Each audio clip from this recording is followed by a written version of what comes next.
کاربردهای عملی آکاشیک رکورد: یک، شفا و رواندرمانی.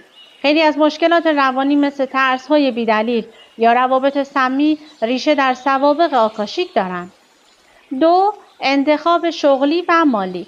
افراد ثروتمند و مردم عامه از رکورد برای دریافت راهنمایی درباره مسیر شغلی یا حتی سرمایه‌گذاری استفاده می‌کنند. 3. روابط عاطفی.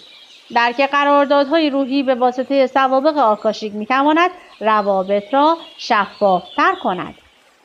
4. خلاقیت و هنر. هنرمندان زیادی ادعا کردند که الهاماتشان از طریق اتصال به آکاشا آمده است.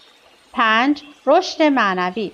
دسترسی به رکورد به نوعی تمرین اتصال به سطح بالاتر آگاهی و افزایش هوش معنوی است. روایت‌های داستانی. کیس استادی.